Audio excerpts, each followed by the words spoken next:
কেমনে কেমনে জেনারেটর জবাবগুলো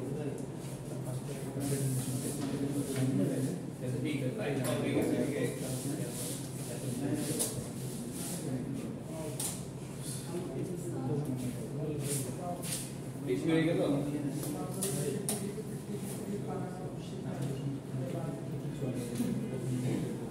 আচ্ছা দেখেন আপনাদের পাওয়ার সিস্টেম ওয়ানের ইন্ট্রোডাকশনটা মোটামুটি শেষ হয়ে গেছে তাই না? কি কি দেখছিলেন আপনারা পাওয়ার সিস্টেম ওয়ানে? পাওয়ার সিস্টেম হচ্ছে তিনটা যে বেসিক জিনিসের সমন্বয়ে গঠিত পাওয়া যায়, জেনারেশন, ট্রান্সমিশন আর ডিস্ট্রিবিউশন। এই তিনটা পার্ট মিলেই হচ্ছে আমাদের পাওয়ার সিস্টেমটা।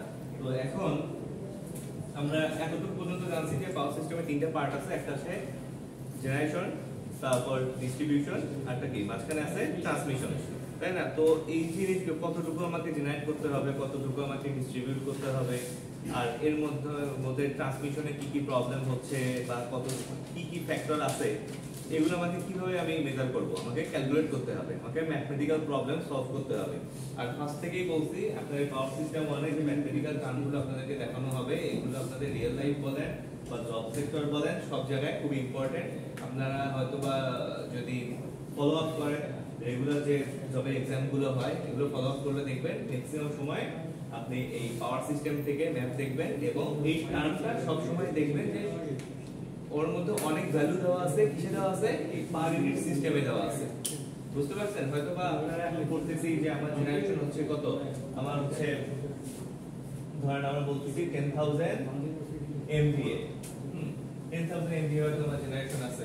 তারপরে ডিস্ট্রিবিউশন দেখবেন যে কিভাবে কিভাবে হচ্ছে, এই টার্মগুলো আপনি দেখবেন MVA তে। বাট আপনি কিছু কিছু ম্যাথে দেখবেন সবসময় বলা থাকে হচ্ছে পার ইউনিট অথবা PU দেওয়া থাকে, ঠিক আছে? তো এই পার ইউনিট আর PU এটা আমরা কেন ইউজ করি, বা পার ইউনিটটা কিভাবে হচ্ছে, আমার হচ্ছে এই 10000 MVA বা হচ্ছে 220 ভোল্ট বলেন বা 10 অ্যাম্পিয়ার বলেন, এগুলো সবকিছু কিভাবে পার ইউনিট আপনি ইউনিটে চলে আসতেছে, এই জিনিসগুলো আমরা দেখব। তারপরে আমরা যখন পার ইউনিট ক্যালকুলেশন গুলো বুঝে যাব, তারপর আমরা হচ্ছে রিয়েল লাইফ ম্যাথমেটিক্সে যাব। কি রকম? ধরেন আপনার ফল্ট বলেন, ফল্ট হইলে আমার ফল্ট কারেন্ট কত, তারপর আমার ফল্ট হচ্ছে কারেন্ট বলেন বা ট্রান্সফরমার বলেন বা যে কোনো কিছুতে আমার পার ইউনিট রেটিং এ কেন আমি কনভার্ট করব, এই জিনিসগুলো আমরা আজকে দেখে নেব। তারপরে আমরা ম্যাথ করব। দেখেন এখানেও ম্যাথ আছে কিছু। তো পার ইউনিট সিস্টেমটা কি দেখেন, পার ইউনিট সিস্টেমের যদি ডেফিনেশনে জানা নেই তাহলে বুঝতে পারবেন পার ইউনিট সিস্টেমটা এটা আপনার আমরা এতদিন যেভাবে দেখে আসছি ভোল্টেজ কারেন্ট, ঠিক সেই জিনিসটাই, কিন্তু এটার রিপ্রেজেন্টেশনটা একটু ডিফারেন্ট। কি রকম ডিফারেন্ট দেখেন, যদি ডেফিনেশন দেখেন তাহলে কি বলা আছে, the per unit system is a method used in power system analyzed to normalize electrical quantities like voltage, current, impedance and power. তো এই যে কয়েকটা টার্ম বলা আছে, ভোল্টেজ, কারেন্ট, ইম্পিডেন্স, পাওয়ার, এগুলোর সাথে তো আপনারা পরিচিত, এগুলো তো আপনারা বুঝেন যে ভোল্টেজ কি, কারেন্ট, তারপর হচ্ছে আপনার পাওয়ার, ইম্পিডেন্স, এগুলো আপনারা জানেন, ঠিক আছে? এখন ইম্পিডেন্স কি? ইম্পিডেন্স হচ্ছে আপনার এসি সিগন্যালের যেটা বাধা, সেটাই হচ্ছে আপনার ইম্পিডেন্স, ওয়ান কাইন্ড অফ রেজিস্ট্যান্সের মতো, ঠিক আছে? হ্যাঁ, রেজিস্ট্যান্সের মতো। তো দেখেন এইখানে আমরা মেইনলি কেন পার ইউনিট সিস্টেমটা ব্যবহার করব, কারণ দেখেন যখন আমি ফল্ট, ধরেন আমার একটা ফল্ট আমরা আলাদা করে আমরা ফল্ট করব, কিন্তু যদি আমার সিস্টেমে একটা ফল্ট হয় তাহলে এটা কিসের উপর ইমপ্যাক্ট ফেলতে পারে বলেন? ধরেন আমার একটা ডিস্ট্রিবিউশনে ফল্ট হলো, এই ফল্টের ইফেক্ট কিন্তু আপনার ট্রান্সমিশনেও আছে বা ডিস্ট্রিবিউশনেও আছে। এখানে ডিস্ট্রিবিউশনে অনেকগুলো আমার ইকুইপমেন্ট আছে, কি আছে? তার মধ্যে একটা বড় ইকুইপমেন্ট বা মোস্ট ইম্পর্টেন্ট একটা ইকুইপমেন্ট হচ্ছে ট্রান্সফরমার। তো ট্রান্সফরমারে কি রকম ইফেক্ট করতে পারে? এখানে রেজিস্ট্যান্স আছে, রিঅ্যাকট্যান্স আছে, বা ওভারঅল আপনি ইম্পিডেন্স বলতে পারেন। তারপর দেখেন এখানে ভোল্টেজ আছে, কারেন্ট আছে, অনেক কিছু আছে। তো দেখেন এখানে ভোল্টেজ হচ্ছে আপনার ভোল্টে আছে বা মেগা ভোল্টে আছে, কিলো ভোল্টে আছে, তারপর কারেন্ট আছে অ্যাম্পিয়ারে, হ্যাঁ, তারপরে আপনার ট্রান্সফরমারের রেটিং আছে আবার ভিএ তে। তো এই যে আপনার এত আপনার ভেরিয়েশন, মানে কোয়ান্টিটি গুলোর যে ভেরিয়েশন, এগুলো যদি আপনি ক্যালকুলেট করতে যান তাহলে সিস্টেমটা অনেক কমপ্লেক্স হয়ে যাবে না? কমপ্লেক্স হইলে কি কি প্রবলেম হতে পারে আপনার? এই কমপ্লেক্সিটির জন্য আপনি হচ্ছে দেখা যেতে পারে যে আপনার ক্যালকুলেশনে ভুল হবে। ভুল হইলে আপনি কি করবেন, আপনি ইকুইপমেন্টে সিলেক্ট করবেন, ইকুইপমেন্ট ভুল ইকুইপমেন্ট সিলেক্ট করবেন, বা আপনার হচ্ছে রেটিং ভুল রেটিং এর আপনি ইকুইপমেন্ট সিলেক্ট করবেন। তো এটা তো আমরা চাই না, তাই না? এই জন্য আমরা ক্যালকুলেশনের সুবিধার্থে আর পাওয়ার সিস্টেমকে একটা সিম্পলিফাইড ওয়েতে, মানে সিম্পলিফাইড একটা ভিজুয়ালাইজেশনে নিয়ে আসার জন্য একটা সিস্টেম তৈরি করা হয়েছে। সিস্টেমটার নাম বলা হয়েছে কি, পার ইউনিট সিস্টেম। যে সিস্টেম, যে ইউনিট দিয়ে কি হবে, আমরা সবকিছুকে সেম একটা ইউনিটে নিয়ে আসবো। তো পার ইউনিট সিস্টেমটা হচ্ছে কি রকম, এই পাওয়ার সিস্টেমের অ্যানালাইসিসটাকে নরমালাইজ করার জন্য যে একটা পদ্ধতি ব্যবহার করা হয়, এটার নাম হচ্ছে আমার পার ইউনিট সিস্টেম। তো এই পার ইউনিট সিস্টেমের মানে ফর্মুলাটা কি, ফর্মুলাটা হচ্ছে দেখেন, পার ইউনিট সিস্টেম আমরা কিভাবে বের করব, actual value divided by base value. এখন আপনাদের কথা হচ্ছে বেস ভ্যালু কি, অ্যাকচুয়াল ভ্যালু কি। হ্যাঁ, এখন কিসের অ্যাকচুয়াল ভ্যালু আর কিসের বেস ভ্যালু, তো এই জিনিসটা আমরা দেখব। তো দেখেন, যদি আপনি ডেফিনিশন বলেন, the ratio of actual value and base value is known as কি, পার ইউনিট সিস্টেম বা পার ইউনিট ভ্যালু, যেটাই আপনি বলেন। তো বুঝতে পারছেন এই পার ইউনিট সিস্টেমটা আসলে কি? আচ্ছা, তো এখানে দেখেন সিম্পলিফাইড ভাবে দেওয়া আছে কিছু জিনিস, যে কেন আমরা ইউজ করব পার ইউনিট সিস্টেমটা। ফার্স্ট ওয়ান কি, normalise electrical quantity, voltage, current, impedance, power. যে কথাটা আপনাদের কোথায় ছিল, ডেফিনিশনেও বলা ছিল। তো সেকেন্ড ওয়ান দেখেন, simplifies calculation in multi voltage level system. যেমন আপনি একসাথে কি থাকতে পারে, ভোল্ট থাকতে পারে, কিলোভোল্ট থাকতে পারে, মেগাভোল্ট থাকতে পারে। এগুলোকে আপনাকে কনভার্ট করে কিসে নিয়ে আসতে হবে, একটা স্ট্যান্ডার্ড ভ্যালুতে নিয়ে আসতে হবে। কি রকম ভ্যালু, ধরেন আপনার ভোল্টে নিয়ে আসতে হবে, কিলোভোল্টের সবগুলোকে আপনি কিলোভোল্টে আনতে হবে। একটা ইউনিটে নিয়ে আসবেন, সেই ইউনিটটা কি, পার ইউনিট সিস্টেম। ঠিক আছে? তো তাহলে আমার কি হলো, তাহলে আমার ক্যালকুলেশন সুবিধা হলো, সিস্টেমটা আমার সিম্পলিফাইড হয়ে গেল। তো দেখেন, নেক্সট কম্পোনেন্ট কম্পারিজন ইজিয়ার। হ্যাঁ, এখন আপনি কি করতে পারবেন, আপনার কম্পারিজনটাও ইজিয়ার হয়ে যাবে। দেখা যাবে কি, আপনি ওই কিলোভোল্ট, মেগাভোল্ট এগুলোতে কম্পেয়ার না করে পার ইউনিটেই আপনি খুব সহজে মানে কম্পেয়ার করতে পারবেন। তো দেখেন, এখানে কিছু হচ্ছে অ্যাডভান্টেজ দেওয়া আছে, এই জিনিসগুলো কিন্তু এখানে আসে। হ্যাঁ, তো আপনার অ্যাডভান্টেজ ডিসঅ্যাডভান্টেজ কি, অ্যাডভান্টেজ কি, শুধু অ্যাডভান্টেজ। আসলে ডিসঅ্যাডভান্টেজ কেন করে বলবো, এগুলো আসলে সিম্পলিফাইড করার জন্যই বানানো হয়েছে। তো অ্যাডভান্টেজ নিয়ে কথা বলাটাই হচ্ছে বেশি প্রয়োজন। তো দেখেন, এখানে কি বলা আছে দেখেন, একটা एग्जांपल যদি দেখি, খুব সিম্পল একটা বেসিক একটা एग्जांपल দেখেন। if a voltage of 11 kV is measured on a base of 10 kV, এখানে আপনাকে সবকিছু বলে দেওয়া আছে। কি বলে দেওয়া আছে, বেস হচ্ছে 10 আর হচ্ছে মেজার করছে কত। হ্যাঁ, তো এখন আপনারা কি এই एग्जांपलটা দেখে বুঝতে পারছেন যে বেস কি আর মানে অ্যাকচুয়াল কি। অ্যাকচুয়ালটা তো আপনি বুঝতে পারছেন, অ্যাকচুয়াল কোনটা, যেটা আপনি দেখতে পাচ্ছেন, মেজার করতেছেন, এইটাই হচ্ছে আমার অ্যাকচুয়াল। কিন্তু বেসটা কি, বেস হচ্ছে ধরেন আপনার তিনটা ইকুইপমেন্ট আছে।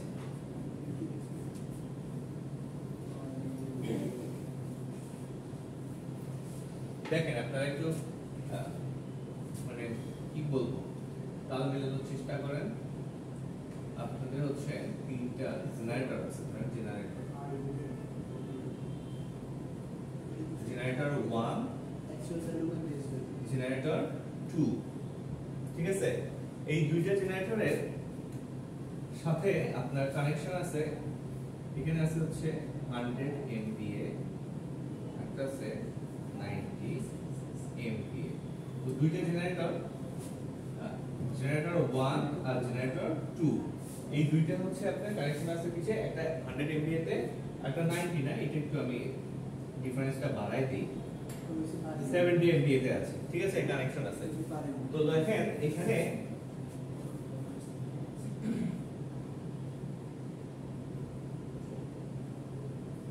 জেনারেটর 1 আর জেনারেটর 2, এই দুইটার মধ্যে ধরেন আমি যদি ইম্পিডেন্স মানে রিঅ্যাকট্যান্স চিন্তা করি, যে আমি ধরলাম এখানে আমার রিঅ্যাকট্যান্স হচ্ছে 0.1 পার ইউনিট,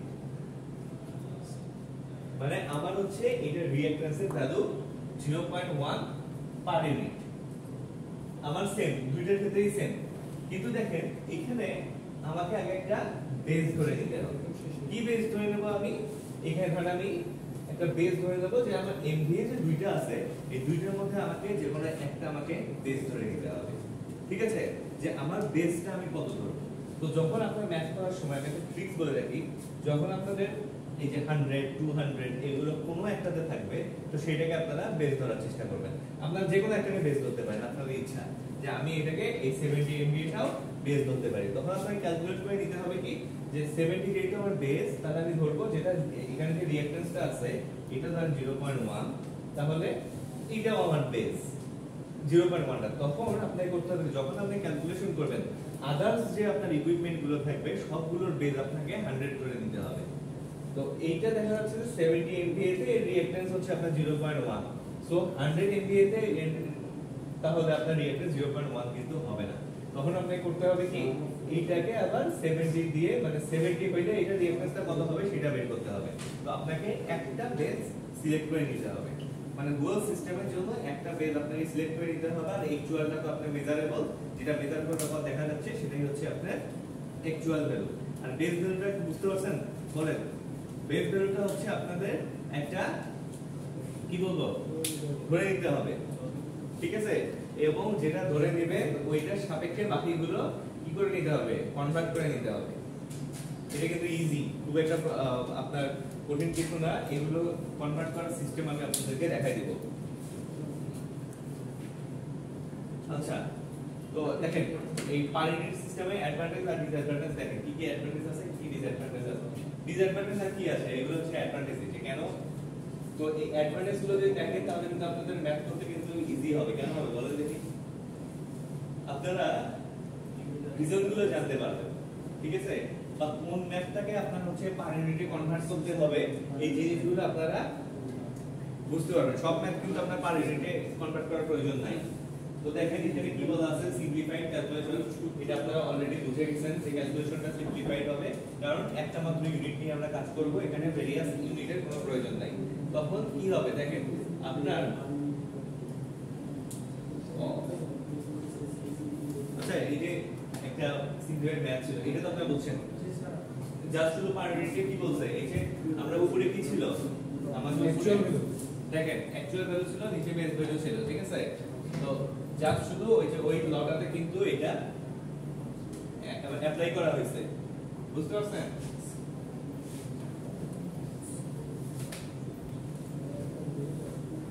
তো দেখেন অ্যাকচুয়াল ভ্যালু কোনটা কথা বলছেন? এইটার অ্যাকচুয়াল ভ্যালু এটা দেওয়া আছে যেটা, ঠিক আছে? আর বেস ভ্যালু কোনটা? বেস ভ্যালু আপনাকে এটা ধরে নিতে হবে, মানে বেস ভ্যালু বলতে যেটা হচ্ছে আপনার সাপ্লাই থাকবে, এই সাপ্লাই থেকে আপনার বেস ভ্যালু ধরে নিতে হবে। একটা অ্যাকচুয়াল ভ্যালু হচ্ছে মেজারেবল, মানে মেজার করে যেটা পাবেন বা যেটা দেখতে পাচ্ছেন সেটাই হচ্ছে আপনার কি অ্যাকচুয়াল ভ্যালু। আর হচ্ছে বেস ভ্যালু কোনটা? বেস ভ্যালু হচ্ছে ডিফারেন্ট সাপ্লাই আছে বা ডিফারেন্ট আপনার ইনপুট আছে, এই ডিফারেন্ট ইনপুটের মধ্যে একটাকে বেস ধরতে হবে, বাকিগুলোকে কি করতে হবে ওই বেসের সাপেক্ষে কনভার্ট করে নিতে হবে। এইটাই, বুঝতে পারছেন? তো দেখেন অ্যাডভান্টেজ অফ পার ইউনিট সিস্টেমে কি কি বলা আছে। ফার্স্ট ওয়ান কি সিম্পলিফাইড ক্যালকুলেশন, এটা ক্যালকুলেশন সিম্পলিফাই করবে, এটা তো বুঝতেই পারতেছেন। আর বাকিগুলো আপনারা ভালোভাবে দেখে নেবেন। আর এগুলো কিন্তু আপনাদের এক্সামে আসলে শুধু ওই পয়েন্ট লিখলে হবে না, কিছু কিন্তু আপনাদেরকে ডিসক্রাইবও করতে হবে। তো দেখেন সেকেন্ড ওয়ান কি ইউনিফর্মিটি অ্যাক্রস কম্পোনেন্টস। তাহলে কি জন্য বলতেছি ইউনিফর্মিটি অ্যাক্রস কম্পোনেন্টস? কারণ বিভিন্ন কম্পোনেন্ট আপনার পাওয়ার সিস্টেমে ইউজ হবে। হ্যাঁ, জেনারেটর আছে, মোটর আছে, তারপর ট্রান্সফরমার আছে, এগুলো সবকিছুতে একটা ফর্মে নিয়ে আসার জন্য বলা আছে কি আমার ইউনিফর্মিটি অ্যাক্রস কম্পোনেন্টস। তারপর কি দেখেন রিডিউস এরর। আমি যখন ভ্যারাইটিস রকম আমি যখন কি ইউনিট নিয়ে কাজ করব, তখন আমার ক্যালকুলেশনের প্রবলেম হওয়াটা খুব স্বাভাবিক। ইভেন ক্যালকুলেশনের প্রবলেম হলে কি দেখা দেবে, এরর দেখা দেবে। তো এটা যেহেতু আমি একটা সিঙ্গেল ইউনিটে কাজ করতেছি, আমার এররটা কম হবে, এটা খুব স্বাভাবিক ব্যাপার। তো ট্রান্সফরমার অ্যানালাইসিস ইজ ইজিয়ার। কারণ ট্রান্সফরমারে কেন ইজিয়ার বলেন? এর ট্রান্সফরমারের কথাটা আলাদা করে কেন বলা হয়েছে? ট্রান্সফরমার নিজের ভিতরে তো সব দুইটা সাইড, নিজের ভিতরে দুইটা সাইড। আর ট্রান্সফরমার কি সেম রাখে? দুইটা জিনিস সেম রাখে, পাওয়ার।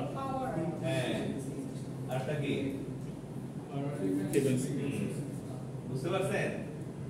তারপর দেখেন কি লেখা আছে, better insight into system performance. এটা কি বলছে? এটা একটু পড়ে দেখি তো, আমিও পড়ে দেখি এটা কি বলছে। Deviation from normal values voltage above 1 per unit to below 1 per unit are immediately visible, helping in system monitoring and design. আচ্ছা, তো বেটার ইনসাইটস মানে কি, মানে আমি যেটা বলতেছিলাম যে আপনাদেরকে যে সিলেকশন করতে হবে, কম্পোনেন্ট সিলেকশন। এই কম্পোনেন্ট সিলেকশনটা তাহলে কি হচ্ছে, ইজিয়ার হচ্ছে, কারণ আপনি যখন আপনি বুঝে গেলেন যে আপনার সিস্টেমের জন্য কত ট্রান্সফর্মার প্রয়োজন বা কি প্রয়োজন, এটা খুব ইজিলি আপনি ক্যালকুলেট করতে পারবেন পার ইউনিট সিস্টেমে। তারপর ওই ওয়াইজ আপনি কনভার্ট করে নিয়ে আপনি কত এমভিএ বলেন, কত কেভিএ আপনার ট্রান্সফর্মার লাগবে, এটা আপনি বুঝে ফেলতে পারবেন। তারপর কি ফ্যাসিলিটেড কম্পিউটার সিমুলেশন। আমরা কি করি, আমরা তো কম্পিউটার সিমুলেশন করি কেন, কারণ আমরা ফিজিক্যালি এত ইকুইপমেন্ট ইউজ করতে পারি না। ইউজ করতে না পারার কারণে আমরা কি করি, আমরা হচ্ছে প্রথমে সিমুলেশন করে নিই কম্পিউটারে, যে আমার একটা সিমুলেশন কেন করি, আপনার একটা অ্যাপ্রক্সিমেট রেজাল্ট পাওয়ার জন্য, একটা ধারণা পাওয়ার জন্য। সিমুলেশন কখনোই কিন্তু রিয়েল লাইফের সাথে আপনার কম্পেয়ারেবল না।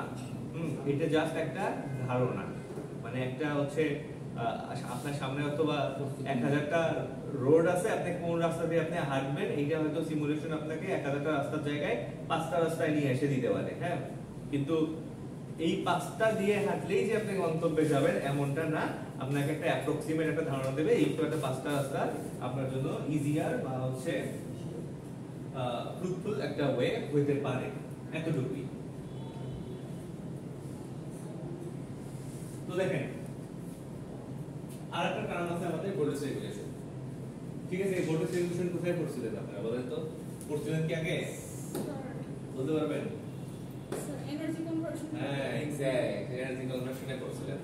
হ্যাঁ, এনার্জি কনভার্সনে পড়ছিলেন ভোল্টেজ রেগুলেশন। কারণ কি, কারণ এনার্জি কনভার্সনে আপনারা হচ্ছে কিছু মেশিন করছেন, এই মেশিনের জন্য ইন্ডিভিজুয়াল শুধু ওই মেশিনের পারপাসে আপনারা এই ভোল্টেজ রেগুলেশন করছেন।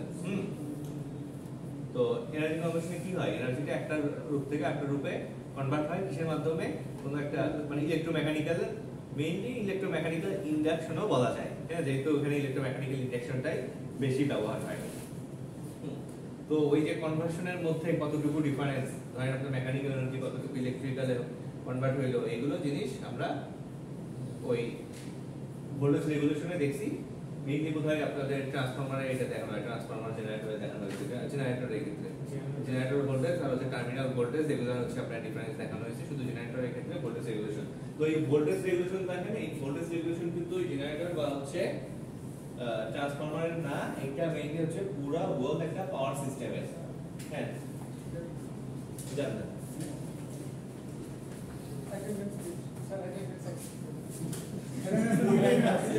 আজকে অ্যাটেন্ডেন্স নিব না।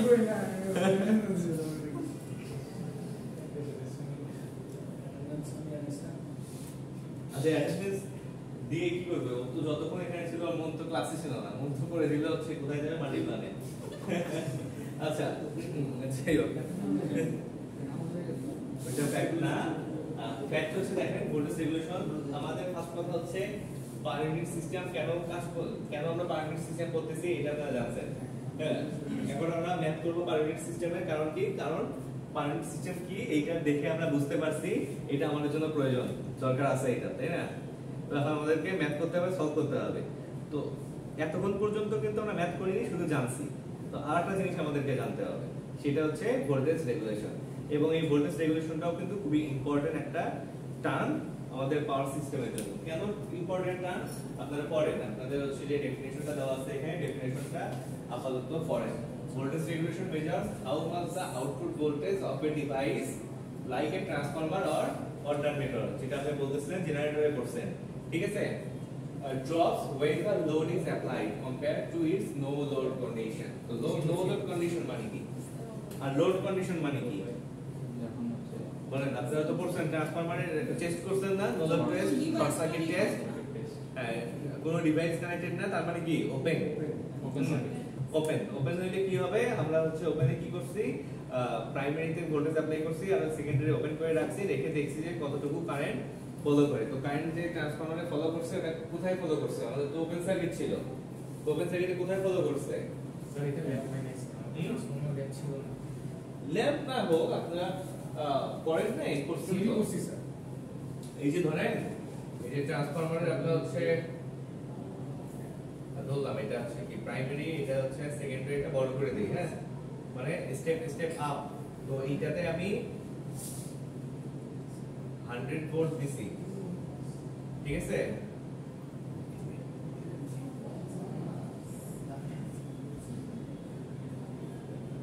এখানে কি আছে? এখানে একটা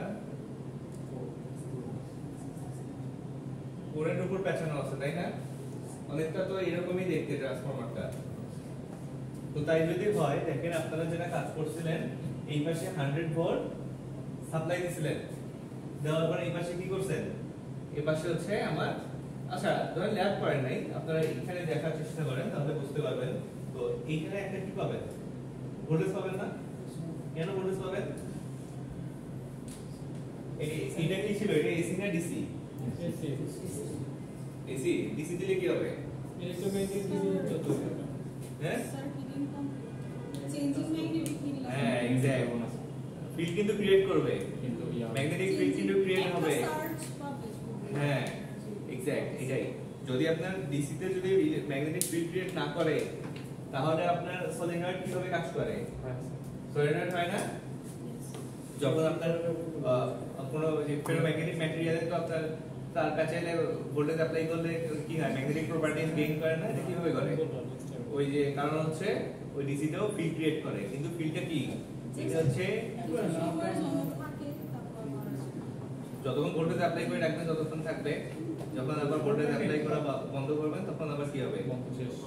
তখন পূর্বের অবস্থায় ফিরবে, মানে কি অলমোস্ট পূর্বের অবস্থায় ফিরবে, তাই না? অলমোস্ট পূর্বের অবস্থায় ফিরবে, কিন্তু সম্পূর্ণরূপে পূর্বের অবস্থায় ফিরবে না। এটা কি দিয়ে বোঝানো যায়? কার্ভ আছে, কার্ভের নাম কি? হিস্টেরিসিস কার্ভ, বা কি বলা হয় এটাকে? হিস্টেরিসিস কার্ভ, আর একটা জিনিস বলা হয় এই বিএইচ কার্ভ। বিএইচ কার্ভ দিয়ে আপনার এটাকে বোঝানো হয়, যেটা আপনারা বলতেছেন হিস্টেরিসিস কার্ভ। হ্যাঁ, কারণ এক পাশে থাকে হচ্ছে বি ম্যাগনেটিক ফিল্ড, আর এক পাশে কি থাকে? ফিল্ডের ইন্টেন্সিটি। হ্যাঁ, এটাই। তো দেখেন এখন কথা হচ্ছে এইখানে যখন ওপেন থাকে তখন কি হয়? তখনও কিন্তু কিছুটা কারেন্ট ফলো করে। এই যে এই পাশে প্রাইমারিতে আপনার তো আসলে এখানে কারেন্ট ফলো করার কথা না, কিন্তু কারেন্ট কেন ফলো করে? কারেন্ট হচ্ছে এই কোরের মধ্যে দিয়ে খুব সামান্য পরিমাণ কারেন্ট ফলো করে, যেটা যেটা আমরা চাই না। এটা হচ্ছে আমার লস। এটা কি লস? এটা হচ্ছে কোর লস, যেটা আপনি বলেন কি দুইটা লসের সমন্বয় হয়, একটা হচ্ছে হিস্টেরিসিস লস আর একটা এডি কারেন্ট লস, ঠিক আছে? তো এই জিনিসগুলো আমরা ট্রান্সফরমারে দেখে আসছি। তো এখানে দেখেন আমাদের ভোল্টেজ যে পাওয়ার সিস্টেমে এখানে কিন্তু পাওয়ার লস আছে। এখানে আমি কিন্তু আপনার ওই যে আই স্কয়ার আর লস, মানে এটা হচ্ছে পাওয়ার সিস্টেমের মেইন লস আই স্কয়ার আর, এইটাকে যদি আমি কনসিডার না করি, ধরেন এটা আমি বাদ দিলাম, তারপরেও কিন্তু আরো কিছু লস আছে। যেমন যদি আমার হচ্ছে পাওয়ার ফ্যাক্টর বেড়ে যায়, তো পাওয়ার ফ্যাক্টর কি, বা পাওয়ার ফ্যাক্টর বেড়ে গেলে আমি পাওয়ার ফ্যাক্টরকে কিভাবে কমাবো, বা কিভাবে পাওয়ার ফ্যাক্টর ইমপ্রুভ করব, মানে কমে গেলে কিভাবে বাড়াবো, ইমপ্রুভ করব, এই জিনিসগুলো কিন্তু আপনাদের এই সেমিস্টারে আছে এটাতে। তো এটা লাস্টের দিকে আমরা দেখব, কিন্তু আপনারা এইটা জেনে রাখেন যে পাওয়ার ফ্যাক্টর যখন আপনার কমে যায়, পাওয়ার ফ্যাক্টর কমে গেলে তখন আপনার সিস্টেমে ভোল্টেজ ফল করে। তো ভোল্টেজ ফল করলে কি হবে? কারেন্ট বেশি আপনার ফলো করবে। তো এখানেও একটা মিসম্যাচ হয়। তখন ভোল্টেজ রেগুলেশন বলতে আমরা হচ্ছে দুইটা কন্ডিশনে মেজার করি, যে আমার সিস্টেমটা নো লোড কন্ডিশনে কেমন আর লোডেড কন্ডিশনে কেমন। মানে যখন হচ্ছে আমার কোনো লোড নেই তখন কি রকম বিহেভ করতেছে, আর লোড দিলে আমার কি রকম বিহেভ করতেছে। তো এইটা যদি আমি মেজার করি তাহলে এইটা মেজার ভ্যালুর উপর ডিপেন্ড করেও আমার কিন্তু অনেক কিছু ডিসিশন নিতে সুবিধা হবে। কি রকম? ধরেন আপনার ট্রান্সফরমার দেখতেছি যে নো লোড কন্ডিশনে ভালো আছে, লোডেড কন্ডিশন দিলে এক্সট্রা হচ্ছে গেইন জেনারেট করতেছে, তাহলে আমার কি আছে? তাহলে আমার রেটিং বাড়াতে হবে। তো কতটুকু বাড়াতে হবে? এইটা আমি একটা নলেজ পাবো এই ভোল্টেজ রেগুলেশনের রেজাল্ট দেখে। তো একটা জিনিস আপনারা মনে রাখবেন সব সময়, ভোল্টেজ রেগুলেশন ভোল্ট পার্সেন্ট যদি হয়, এটা মানে আপ টু 4%, ঠিক আছে? এটা নরমালি অ্যাকসেপ্টেবল।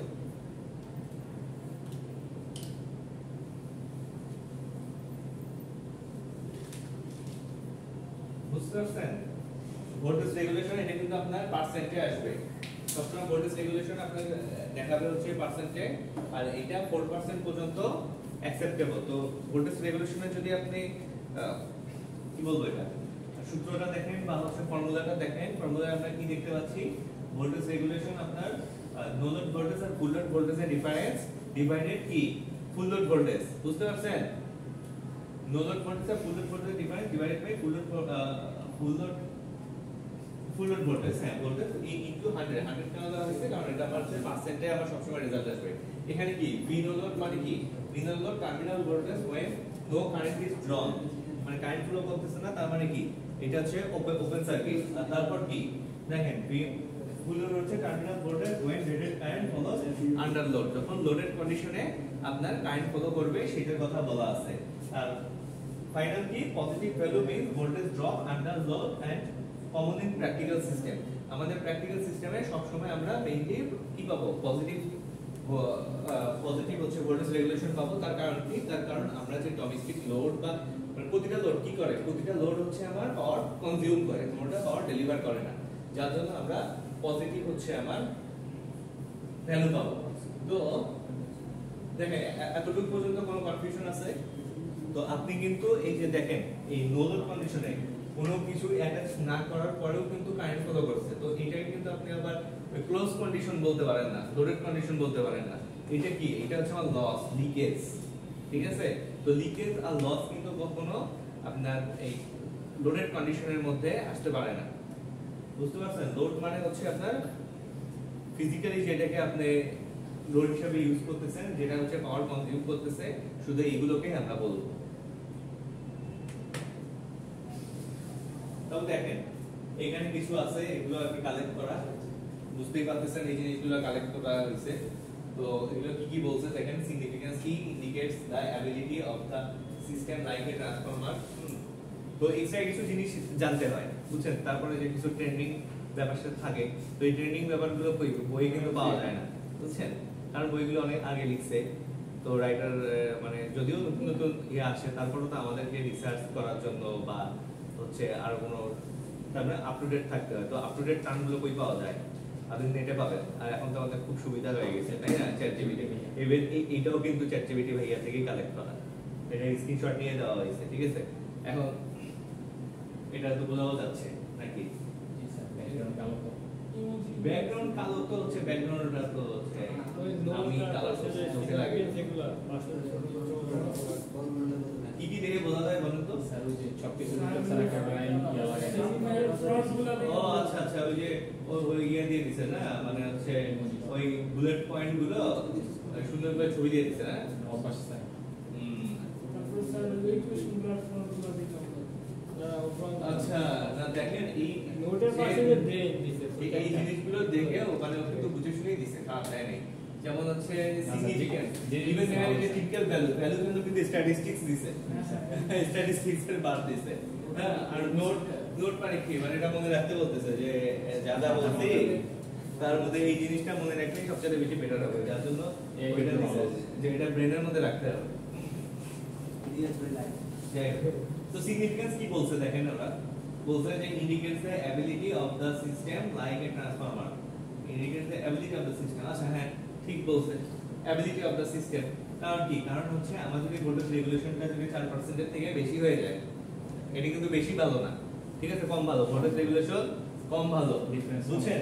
এই যে ভোল্টেজ রেগুলেশন দেখেন, এটা দেখে দেখেন, ভোল্টেজ রেগুলেশন ভালো হচ্ছে কম, বেশি হলে আমাদের ড্রপ বেশি। হ্যাঁ এটা কম ভালো, ঠিক আছে? সবসময় বেশি বেশি ভালো না,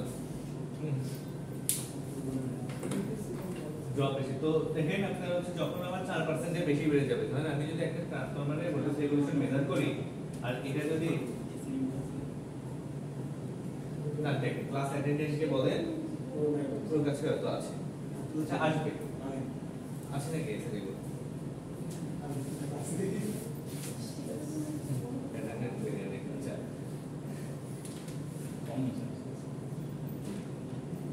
তো হচ্ছে ইন্ডিকেটর অ্যাবিলিটি। আচ্ছা তারপর কি?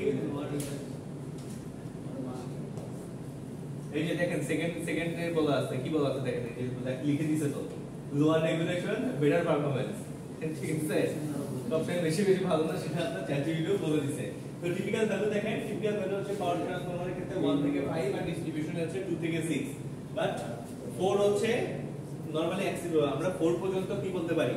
চলে বলতে পারি, যদি এর নিচে আসে তাহলে অনেক ভালো। যেমন এখানে দেখেন 2 থেকে 6%, আমি হয়তো আপনাকে 4 বলছি কারণ এটা আমি বইয়ে পড়ছিলাম। এখন দেখেন ওরা 2 থেকে 6% বলতেছে, এবং এই ডাটা যে নিয়ে আসছে এই ডাটা কিন্তু আমার বাংলাদেশের প্রেক্ষাপটে দেয়নি, ওভারঅল পুরো ওয়ার্ল্ডের কথাই বলতেছে। আপনি ঠিক স্যার, চ্যাটজিপিটি বিশ্বাস করছেন? না না, এই ক্ষেত্রে রিসার্চ করার আছে, কারণ এই আপনার জিনিসগুলো বই দিয়ে বেড়ান। আমি মানি না স্যার। শুনেন, আমি ভুল বলছি সেটা তো আমি বলি নাই, আমি তো ওইটা এখন এগ্রি করি নাই যে ভুল বলতে বলছি, যে আমি যে সময় জিনিসটা দেখছি ওই সার্কামস্টেন্স অনুযায়ী 4% ঠিক ছিল। হ্যাঁ, এখন ধরেন আমার দেখার সময় যে ট্রান্সফর্মার ছিল ওর যদি হিট ক্যাপাসিটি থাকে 60 ডিগ্রি বা 65 ডিগ্রি, এখন হয়তো ট্রান্সফর্মার বানাইছে ওর হিট মানে টলারেবল লিমিট হয়তো বা আপনার 80 ডিগ্রি বা 90 ডিগ্রি। তো 90 ডিগ্রি পর্যন্ত যদি ওর ঠিক থাকে, ওর কাছে তো 6% ভোল্টেজ রেগুলেশন খারাপ না, ওর তো ক্যাপাসিটি আছে। ভোল্টেজ রেগুলেশন 6 কেন 8 হয়ে গেছে, বা বেশি হিট জেনারেট করতেছে, ওর কোনো প্রবলেম নাই, ও তো টলারেট করতে পারবে। ঠিক আছে, তো দেখেন আমার কাছে ঠিক ওইটার কিন্তু এও বলতে দিছে এই যে 2 থেকে 6%, আবার এই 1 থেকে কত 5%, তো 4 আছে তো ওর মধ্যে। ঠিক আছে, আর রেঞ্জের মধ্যেই আছে। না, আপনার উপর বিশ্বাস আছে। হ্যাঁ, যাই হোক, বিশ্বাস রাখা ভালো, কিন্তু এই খাতার উপর কিন্তু আর বিশ্বাস করি না। ঠিক আছে, আমার উপর বিশ্বাস আছে, আমি আপনাদেরকে মার্ক দিয়ে দিব। তো ওইখানে মার্ক পাওয়ার জন্য আপনার নিজের উপর বিশ্বাস রাখতে হবে, বুঝছেন, যে আমি পাবো ইনশাআল্লাহ। এটাই। তো দেখেন নোট কি করছে, voltage regulation is dependent on the load power factor. আচ্ছা, এই জিনিস দুটো শুধু আপনারা জেনে রাখেন, এই জিনিস দুটো খুব ইম্পর্টেন্ট। এখন এটা নিয়ে বেশি মাথা ঘামানোর প্রয়োজন নাই, আমরা এটা মিডের পর আমরা পাওয়ার ফ্যাক্টর করব। যখন পাওয়ার ফ্যাক্টর করব, যখন ম্যাথ করব, তখন আপনারা নিজেরাই দেখতে পারবেন যে পাওয়ার ফ্যাক্টরটা আসলে কতটা ইম্পর্টেন্ট জিনিস আর কিভাবে এটাকে ইমপ্রুভ করা যায়। আপনারা অলরেডি হয়তো বা যেমন যে কি বলে ক্যাপাসিটর ব্যাংক, এগুলোর নাম শুনছেন, ক্যাপাসিটর ব্যাংক, এগুলো কেন ইউজ করা হয়, লিডিং কারেন্ট কিভাবে ফ্লো করানো হয়, ল্যাগিং কারেন্টটাকে কিভাবে অপোজ করা হয় ওই ক্যাপাসিটর দিয়ে, এই সব জিনিস আমরা দেখব। তো দেখেন ভোল্টেজ রেগুলেশনটা কি, ল্যাগিং পাওয়ার ফ্যাক্টর কি বলছে, ল্যাগিং পাওয়ার ফ্যাক্টর মানে হচ্ছে আপনার হায়ার রেগুলেশন। তার মানে কি, যত ল্যাগিং হবে পাওয়ার ফ্যাক্টর, এটা কি আমাদের সিস্টেমের জন্য বলেন খারাপ, তাই না, এটা আমাদের জন্য খারাপ। তারপর কি বলা আছে, leading power factor may result in negative regulation. Leading power ফ্যাক্টরে কি হয়, নেগেটিভ রেগুলেশন মানে কি, আমাদের সিস্টেমে দিচ্ছে কিন্তু এই জিনিসটা আসলে পসিবল না। কারণ কি, কারণ আমাদের প্রতিটা ইকুইপমেন্টই হচ্ছে পাওয়ার কনজিউম করে। তো আমরা আসলে ওই পাওয়ার ফ্যাক্টর যে ইমপ্রুভ করি, আসলে কি চাই আমাদের, এটা ধরেন আপনাদের নরমালি হচ্ছে যদি আমার 0.95 হয়, এটা হচ্ছে ভালো। আমি ভালো বলতেছি কারণ কি, আমি চাই 1 হচ্ছে বেস্ট, 1 পসিবল না, ওইটা আমার ধরার মানে আমি চিন্তাও করবো না। ঠিক আছে, আমি বিলিনিয়ার হবো এটা আমি চিন্তা করে লাভ কি, হইতে পারবো না। ঠিক আছে, তো যেটা হবো আর যেটা হইতে পারবো ওইটাই আমার জন্য আনন্দ, আলহামদুলিল্লাহ। ওই জন্য বলতেছি ঠিক আছে যে 95ই ভালো, এখন যদি আপনি 1 তো আরো ভালো, তো 1 তো ভালো। ঠিক আছে, এখন বিলিনিয়ার ভালো না, ভালো তো, তো ভালো হইলেই তো আমি এটা এক্সপেক্ট করতে পারি না।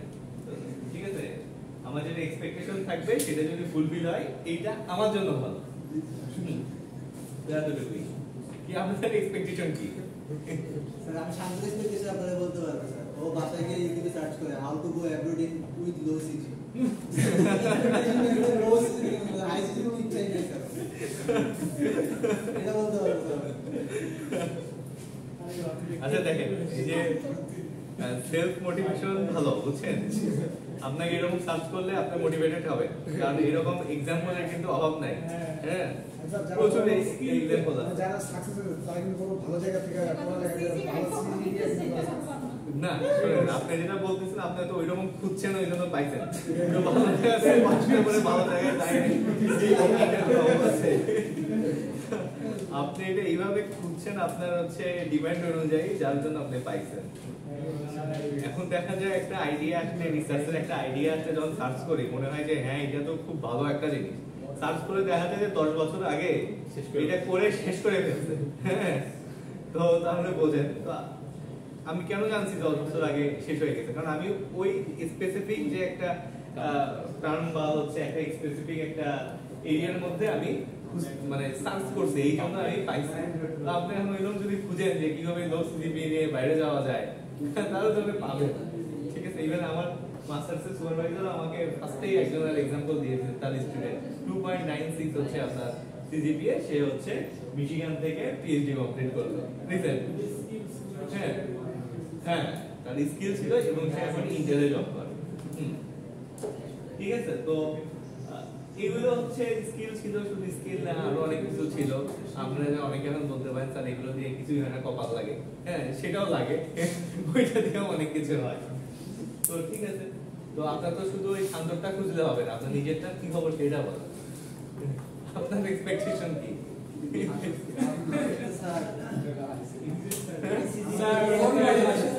কিভাবে আইএসআর বাইরে যাওয়া যায় সেটা এরকম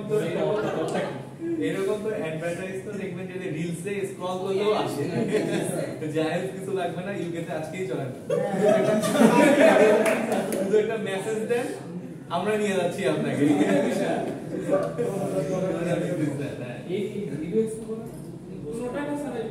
ইভেন আপনাদের যে শাড়িটার সামনে আমি গতকালকে বোধহয় একটা ব্যানার দেখছি যে ওদের যে এডুকেশন এক্সপো আছে, সেজন্য একটা এডুকেশন এক্সপো আছে, ওইখানেও লিখতেছিল হ্যাঁ যে উইদাউট আইএলস কি যেন লিখতে হয়।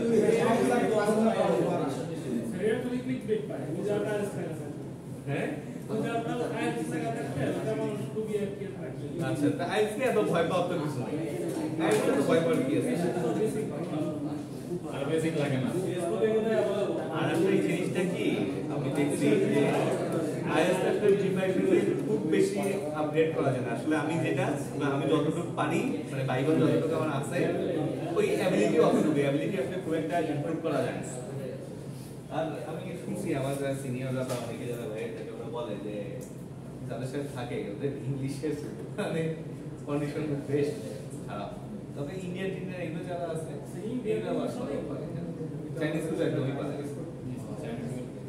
আর এটা শুনছি যে ইংলিশ জেনে লাভ কি, ওরা মানে যারা হচ্ছে লোকাল থাকে বা হচ্ছে লোকাল বলেন বা ওই যে ইউএসএ কিছু আলাদা সাইডের তো ওদের তো অনেকগুলো স্টেট, বিভিন্ন স্টেটের মানে ওদের ইংলিশ বুঝতে পারে মানে আমরা বলি না আমাদের তো কত রকম আঞ্চলিক ভাষা আছে, আমরা তো বলি, তো ওইরকম আঞ্চলিক ভাষা তো ওরাও ইউজ করে, ওই ইংলিশে একটু 19-20 হয়ে গেলে তো আমরা বুঝবো না, তাই না?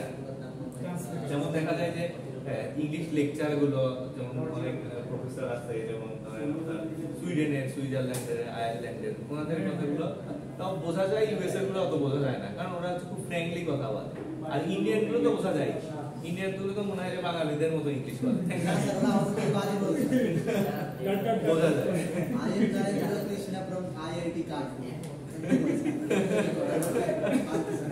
আমরা শুক্রবার ভালো অ্যাকসেন্ট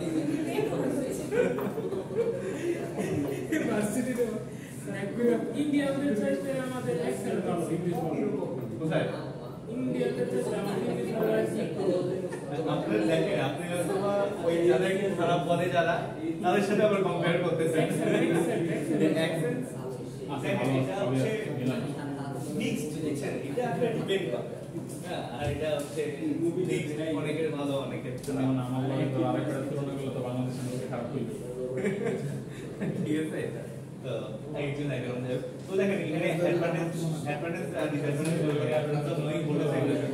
এই ভোল্টেজ রেগুলেশন আমরা কেন দেখবো, এটা দেখেন এনশিওর ভোল্টেজ স্ট্যাবিলিটি। স্ট্যাবিলিটি কিভাবে বুঝবো? ভোল্টেজ রেগুলেশন যদি আমার ওই 4% না কত 4% এর মধ্যে হয়। আরেকটা জিনিসও বলছে কি, এই জিনিসটা ভালো বলছে দেখেন, এই পাওয়ার ট্রান্সফরমারের ক্ষেত্রে হচ্ছে 1 থেকে 5 আর হচ্ছে কি বলছে ডিস্ট্রিবিউশনের ক্ষেত্রে 2 থেকে 6।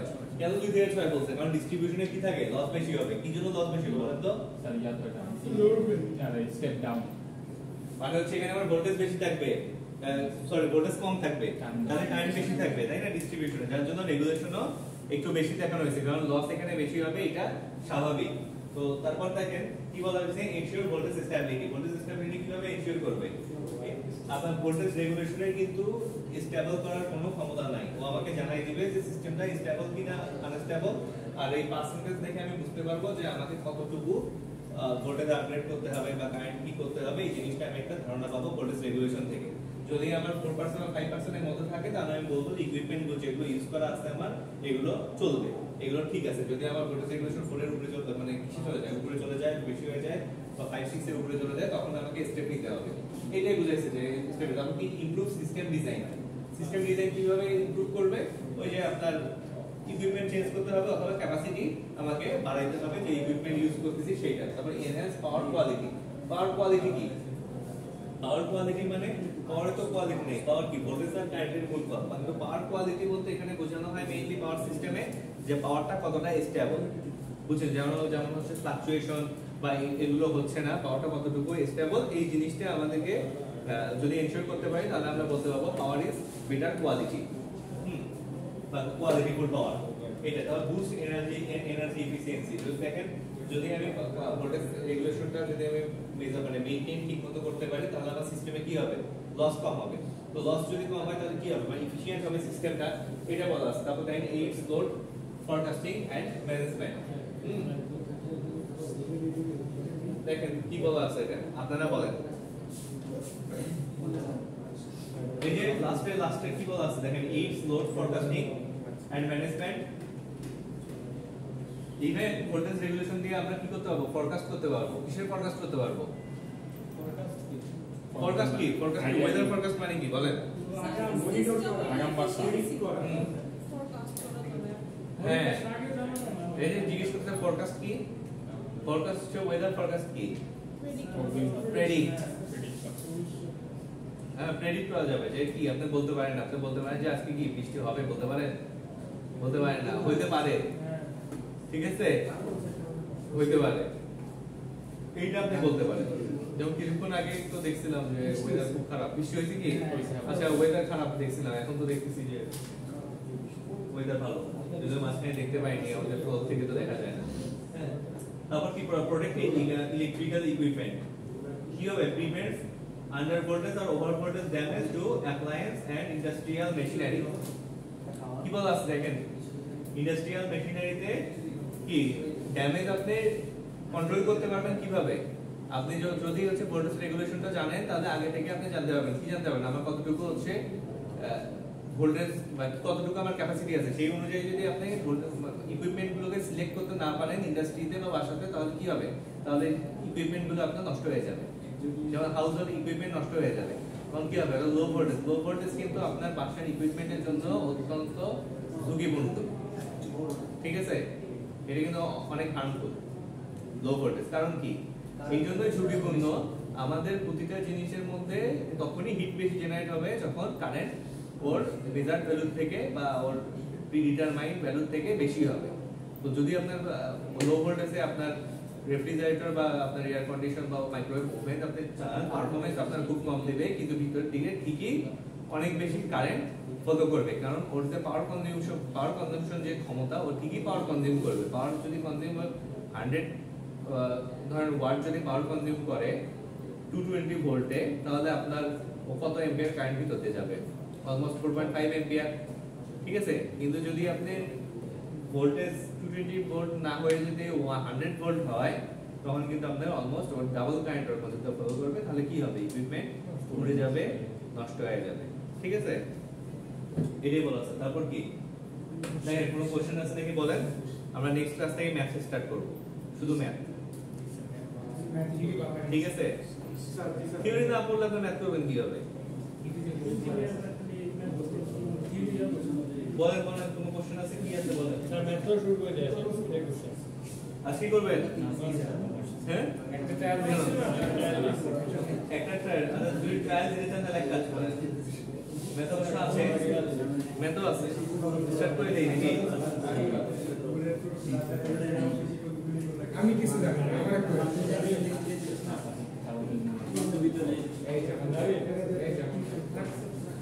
ঠিক আছে, তাহলে আমরা এটা ক্লোজ করি।